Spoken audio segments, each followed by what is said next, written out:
I'd been to Ireland for a holiday, because I go home every year to Ireland, of course. And my sister-in-law and my brother that helped me all them years behind when I first became pregnant. He was only a young boy, like as young as myself in those days. He said, for goodness sake, go back home and tell your daughter and your son. And why I didn't tell them over the years, but it was so embedded, I couldn't, bring it out, because I thought it was so shameful in those days, and you kind of never lost the shame of it all, really. Do you know what I mean? Just, I kept thinking, oh my goodness, because it was such an awful, as they used to class it as a mortal sin in those days, Anyway, she said, for goodness sake, go back and tell them. This was 2003. And I came back, and I thought, I was absolutely dreading it. Why, I don't know, because I got the most wonderful son and daughter. Anyway, we met up one evening in Jane's cottage, and I said, I've got something to tell you. Well, I was like this. When I got back and told her that night, and of course, all came out. The whole lot came out, and she, oh my goodness.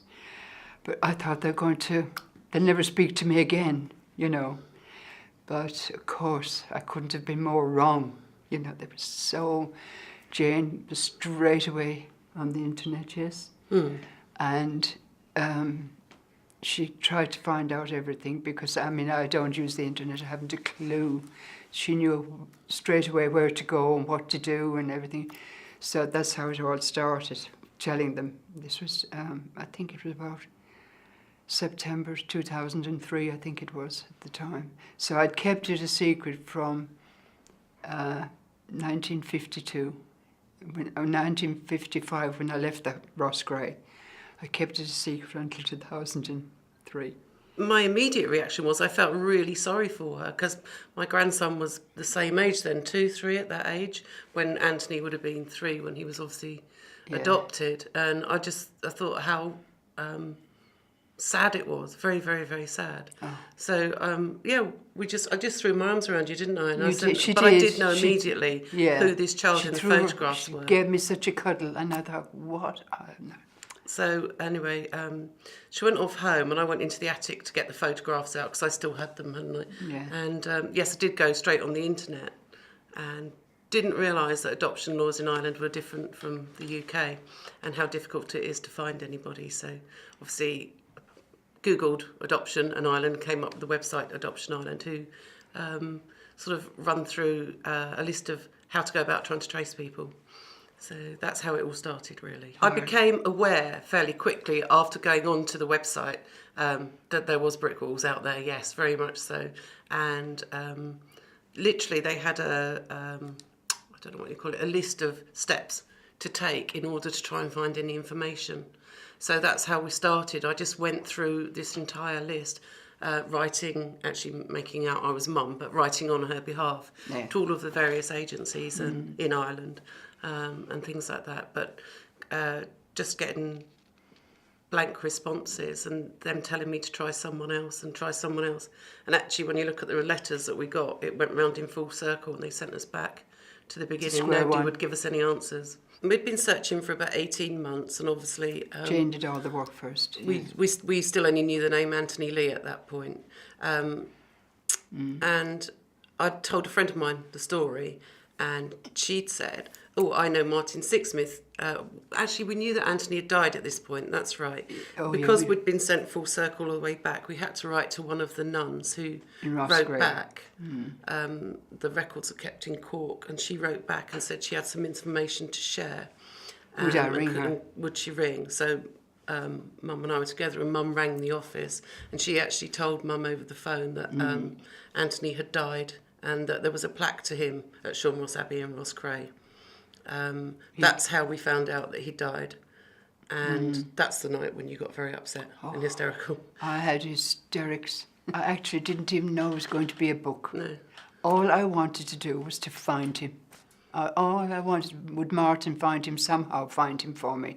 And I didn't even know that Martin We knew he was dead. We were trying to find his family in America at that point. Yeah, we were hoping to find something from the American family, I knew he was dead at this stage.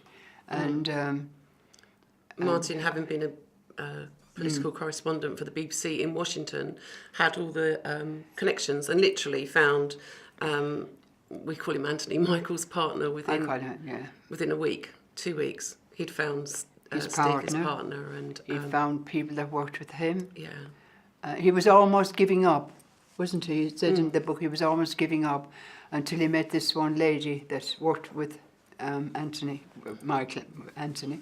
And I still call him, well, I say Michael Anthony, Anthony.